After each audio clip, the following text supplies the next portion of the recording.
working the late shift in the old St. Jude's Medical Center was a curse disguised as a paycheck. The building was a relic from the 1940s. Every hallway felt like it was holding its breath. I wasn't scared of ghosts back then. I was scared of the odd rules we still followed. The worst rule was the color code. Protocol: after 11 p.m. every patient wore a wristband. The wristband are split into 3 colors. The first one is blue, which means the patient is active, fully conscious. The second is yellow, which means the patient is bedridden and at high risk. The third is black, which means the patient is deceased. That last one always lingered in the back of my mind. Black bands belonged to bodies waiting to be taken to the basement morgue. They were supposed to stay in designated rooms until pickup, but the night shift crew cut corners. Sometimes the bodies were left in hallways, parked silently in wheelchairs, like they were waiting for something.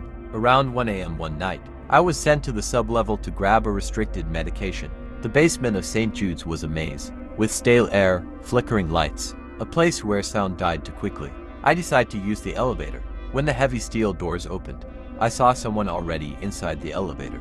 A woman stood rigidly in the far corner, facing the wall. She wore a dark blue hospital gown and clutched a small teddy bear against her chest. She wasn't crying or trembling. She was just standing there, swaying gently. I assumed she was a wandering patient, because it happened often, enough on nights with low staffing. "Evening," I said politely, stepping inside. I pressed SL. She didn't respond. She didn't even turn her head. The elevator began moving. The silence grew stiff and uncomfortable. She still hadn't pressed a floor button, which made no sense. I glanced at her wrist to see her band. Her band was blue. That means she is awake, stable. Probably confused. As we passed the second floor, the elevator suddenly jolted and the doors slid open halfway. A man in a wheelchair was struggling toward the lift. His head hung forward as though too heavy to lift. His left wrist was clearly exposed, and I saw black band. That means the man was dead. My stomach dropped. I knew him. I had filed his death paperwork 2 nights earlier. He died from massive stroke and was already supposed to be in the cooler downstairs. No, no, no, I said while pressing the door close button again and again until the steel doors finally squeezed shut. The elevator hummed downward. I tried to steady my breathing. That was when the woman in the corner turned, slowly. Her motions were stiff, unnatural. She stared at me, her eyes dull, but her expression carved with irritation, like I'd inconvenienced her.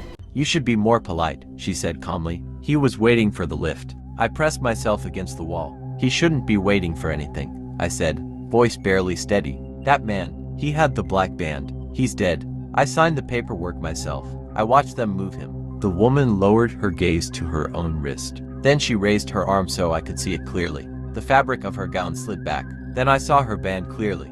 It was black. She is dead also. I saw it wrong earlier. A dead calm settled between us. "That's not," my voice broke off. She lifted the teddy bear she'd been holding. It wasn't a stuffed toy. It was a clear medical fur bag, the tubing still attached and dragging against the floor. The plastic sloshed as she moved it. Her face changes into a scary one.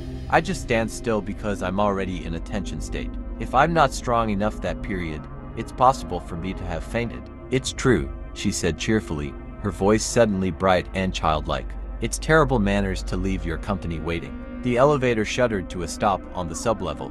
The doors opened into the abandoned corridor. Lights flickering, shadows gathered like a crowd. Cold air rolled in, carrying the faint squeak of unseen wheels. The woman stepped out first, dragging the 4-line behind her like a leash. I didn't follow. I just stared like a dumb person. Suddenly something else in that dark hallway moved towards the elevator. But I was too quick to press the button of the elevator and it closed right on time. That is how I escaped that night.